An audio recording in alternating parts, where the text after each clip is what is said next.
Greetings to all. We are Team A Group B and we had arrived near Tengaipatnam estuary to research on our coastal field study topic, and our topic is evaluating the impact of environmental changes and the coastal erosion in the estuarine ecosystem at the river mouth. And I am A. Danishba. I am Dhanalakshmi. I am Mrs. Dinu. I am Gerald Regan. I am G. Mashwida. I am Jacinthi. I am A. Subhashri Nandana. Let's start our coastal field study research. Let's go.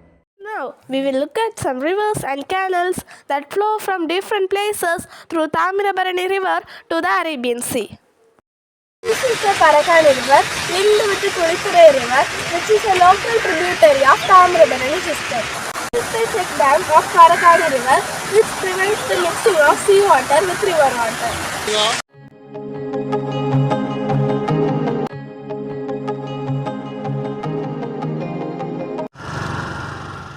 Tamirabarani River in Munjirai, which joins the Tengaipatnam estuary.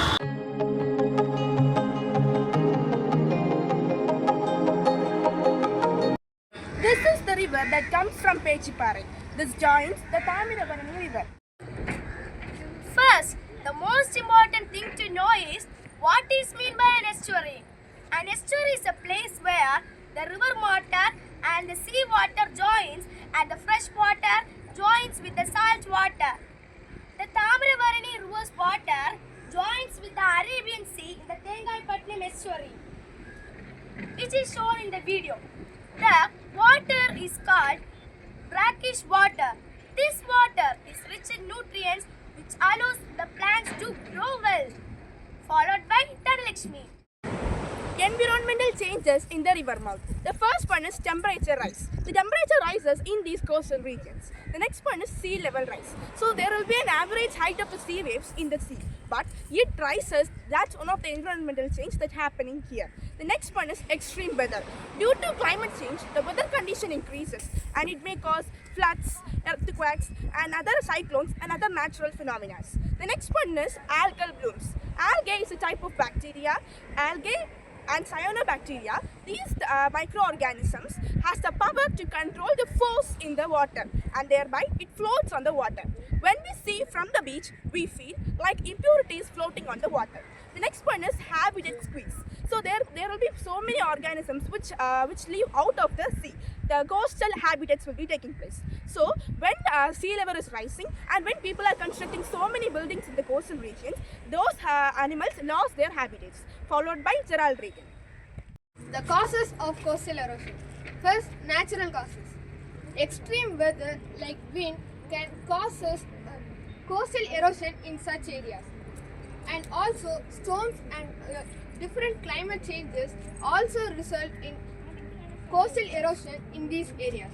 Next, human-induced causes. First, hard engineering methods like these can stop coastal erosion in just a little area and it spreads the erosion furthermore in such areas. So it will increase erosion in those areas and it will reduce erosion in the place where it is built. So it is not efficient. Followed by Subhashri Nandana. Impacts on biodiversity, changes in water quality, habitat loss. Erosion can destroy habitats, coral reef, marine life and wetlands. Transport. Erosion can release pollutants which leads to algae bloom and this decrease oxygen level in water. Changes in water quality. Increased turbidity. Sediments from shore can block sunlight and affect aquatic plants. pH changes. Sediment from shore can affect water pH and make water not suitable for marine animals. Followed by Jessica. On local communities and livelihood, loss of homes and settlements, coastal erosion destroys houses, roads and public buildings, forcing families to relocate, breaking community networks. Threat to fishing livelihood, damage to fishing boats, nets and landing centers, reduce fishing activities and daily income of the fishermen, decline in agriculture and resources. Seawater intrusion makes coastal soil saline, reducing crop yield and affecting farmers' livelihood. Loss of employment opportunities. Tourism, fish processing, salt pans and small coastal businesses suffer, leading to unemployment. social and economic stress. Displacement causes migration, poverty, loss of traditional occupations, and emotional stress in the community, followed by Ashwida. Now, I will tell the mitigation measures and future plans to be followed. Mitigation measures. First, planting mangroves and other coastal plants is very important because the roots of these plants hold the soil tightly and reduces waves force and reduce coastal erosion. Second, protecting sand dunes and using soft engineering methods like sand-filled tubes and wooden barriers can help to reduce the wave impact without harming the environment. Third, controlling human activities such as sand mining and building near the coastline is very important, as when building is built too close to the shoreline, the erosion increases. Fourth, protecting wetlands and estuaries. This can help to trap the floodwater and sediments, which also helps the fishes and other organisms. Finally, involving local communities in planting, monitoring and awareness program can cause a long-time protection. Future plan, that is what we can do for a long term. For the future, proper coast-zone management should be followed to allow development without harming the nature. Alternate livelihood such as fish processing, ecotourism and skill training should be followed to reduce pressure on the fishing resources. Next, rainwater harvesting and groundwater recharge can reduce saltwater intrusion and also water scarcity. Finally, early warning system and disaster preparedness plan should be strengthened to protect people during storms and flood. Followed by Dinu. In conclusion, I say that Tangapatanam estuary is valuable coastal ecosystem. It supports the local biodiversity and livelihoods of the people who live near. It can be affected by environmental changes and coastal erosion. The eco-friendly protection and community involvement is more important to reduce its impact. It is important to protect the estuary because it is important for the sustainable future. Thank you. Then our friends interacted with the nearby harbors to know more about our coastal field study topic.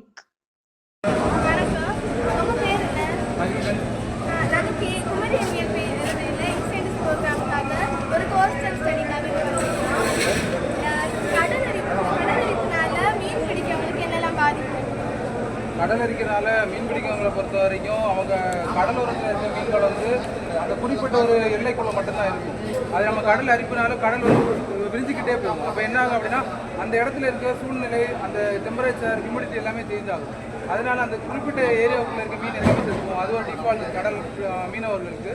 இன்னொரு பார்த்தீங்கன்னா நம்ம எல்லை வந்து change ஆகிக்கிட்டே இருக்கும். அது ஒரு ஷேப்பில் இல்லாமல் இருக்கும்போது மேஜர் ப்ராப்ளம் வந்து இந்த எல்லை பிரிய ஆகும்போது என்ன ஆகுது அப்படின்னா அந்த டோட்டல் லேண்ட்மார்க்கே சேஞ்ச் ஆகும். ஸோ அது ஒரு பெரிய ஃபால்ட். ஏன்னா அதனால தான் இப்போ கவர்மெண்ட்ஸ் என்ன பண்ணுறாங்க, இந்த கல் கொண்டு போடுறது, அப்புறம் வேறு அந்த கடல் அரிப்பை என்னெல்லாம் தவிர்க்க என்னெல்லாம் நெட்டு போடுறது, அந்த மாதிரி நிறைய இது பண்ணுறாங்க. என்னாலும் அது வந்து கடலையும் நம்ம குற்றம் சொல்ல முடியாது. நம்ம இருக்குது, ஏன்னா கடல் அரிப்பு இருக்க தான் செய்யும். அதை நம்ம எப்படி ப்ரிவென்ட் பண்ணணும் மட்டும்தான் பார்க்க முடியுமே தவிர, இருக்கிறது வந்து இந்த மீன் பிடிக்கிறவங்களுக்கு பிரச்சனைனா அந்த இடத்துல இருக்க சுற்றுவட்ட மீன் வந்து அந்த மொத்த அந்த எப்படி சொல்கிறது கோரல் ரீஃபே மாறும். அதோட அந்த ஸ்ட்ரக்சர் சேஞ்ச் ஆகும்போது அங்கே இருக்கிற மீனால சர்வே ஆக முடியாது. அதுதான் ஒரு மேஜர் பிரச்சனை. மற்ற மாதிரி எனக்கு தெரியும். அங்கே சாண்ட் மைனிங் பார்த்து அதனால அவங்க ஃபிஷ்ஷிங்க்கு ஏதாவது பாதிப்பு? சாண்ட் மைனிங்னால ஃபிஷ்ஷிங் பாதி வரதான் செய்யும். ஏன்னா அவங்க அங்கே இருக்க மண்ணத்துக்கு சைடில் போடலை, அங்கே அந்த இது மாதிரி தான் பண்ணுறாங்க. இப்படி ஒரு பாத்வே மாதிரி தான் பண்ணுறாங்க. ஆனால் ஃபிஷ்ஷஸ் அப்படின்னா ஃபிஷ் வந்து உள்ளே போயிடும். ஏன்னா அவங்க எப்படியும் வழி போட்டு தான் பண்ணுவாங்க. நீங்கள் பார்த்தீங்கன்னா தெரியும், வேவ்ஸ் இருக்கும், அப்படின்னா வலிப்பு இருக்கும். அந்த இது எதுக்கு பண்ணுறாங்க அப்படின்னா அதிகப்படியான அலை உள்ளே வந்து கப்பலை எதுவும் பண்ணாமல் இருக்க தான் பண்ணுறாங்களே தவிர மற்ற மாதிரி மீன் வராமல் தடுக்கிறதுக்காக பண்ணுறது இல்லை. அது அலை அதிகமாக அடிக்காமல் ப்ரிவென்ட் பண்ணுறதுக்காக பண்ணுறது அந்த இது வேவ் மண்ணுக்கு கொட்டி அவங்க இது பண்ணுறது. கடல் கொந்தளிக்கும் போது உங்களுக்கு இங்கே வாழ்கிறவங்களுக்கு என்ன பாதிப்பு? மெரைன் ஆர்கானிசம் அப்படின்னா உள்ள இருக்க மீன்களுக்கெல்லாம் என்ன பாதிப்பு இருக்கும்? கடல் கொந்தளிக்கும் போது மீன்களுக்கு மனுஷங்களுக்கு தான் பிரச்சனை. ஏன்னா அலை உள்ளே வரும்போது நம்ம மனுஷங்க தான் பாதிக்கப்படுவோம் அதிகப்படியான அலை உள்ளே வரும்போது. மற்ற மாதிரி மீன்களுக்கு பிரச்சனை இல்லை. மீன்கள் வந்து தண்ணி திருப்பி உள்ளே போகும்போது இங்கே இருக்க மீன் இறந்து போயிடும். அந்த சாண்ட் மைனிங்னால நீங்கள் எரோஷன் அதிகமாகும்னு நினைக்கிறீங்க? சேண்ட் மைனிங் எரோஷன் அதிகம் ஆகுது. ஏன்னா மேக்ஸிமம் அலையை அதுவே தடுத்துரும். எவ்வளோ அலை அடிக்குதோ அப்போ தான் இங்கே இருக்க மண் வந்து உள்ளே போகும். அப்போ அந்த நம்ம சேண்ட் மைனிங் எடுத்துகிட்டு போகல, அந்த மண்ணை கொண்டு தட்டி வேவ் தான் ஃபார்ம் பண்ணுறாங்க. இவங்க இங்கே இருக்க மண்ணை வெளியில் எடுத்துகிட்டு போகல, இதே தட்டி இதுக்கு ஒரு இது எப்படி சொல்கிறது உள்ளே அதிக அலை வராமல் தடுக்கிறாங்க, அவ்வளோதான். ஆனால் இந்த மாதிரி தடுக்கிறதுனால இந்த இடத்துல மட்டும்தானே அது வந்து நல்ல விஷயம் இல்லை, அது நல்ல விஷயம் இல்லை, கெட்ட விஷயம் இல்லை. அது நமக்கு நல்ல விஷயம், அப்புறம் மனிதர்களுக்கு நல்ல விஷயம். மீன்களுக்கு அது நல்ல விஷயம் நல்லா இல்லை. ஏன்னா இது வந்து எப்படின்னா இப்போ ஒரு போட்டை ஏதாவது உள்ளே கொண்டு வர சும்மா அலை அடிச்சுட்டு இருந்தாச்சுன்னா இந்த மாதிரிலாம் வண்டி நிற்காது, ஒன்று மோதும், பிரச்சனை இருக்குது. ஆனால் இப்போ அது போட்டதுக்கு அப்புறம் இங்கே உள்ள அதிக அலை இருக்காது. நீங்கள் இதை தாண்டி அந்த சைடு போயிட்டீங்கன்னா நார்மல் அலை இருக்க தான் செய்யும். அது ஒன்று தான் அலையை தடுத்து வச்சிருக்கே தவிர மற்ற மாதிரி மீன் வாரது போகிறது எல்லாமே இருக்கும், கப்பல் வாரது போகிறது எல்லாமே இருக்கும்.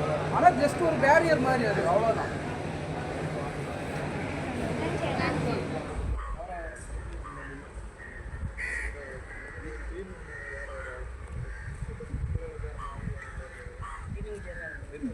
In conclusion, we would say that the journey on the coastal field study area was a memorable one. This journey was very useful for us. The people in the study interacted with us. This is a wonderful opportunity to visit this Tengapattinam Esteri where Arabian Sea and Tamiravanai River meets. We learn understand the difficulties of the fishermen. At last, I thank Kumari Pencheravit for giving this wonderful opportunity. Thank you for this wonderful opportunity. Thank you. Protect the estuary today. Keep the erosion away.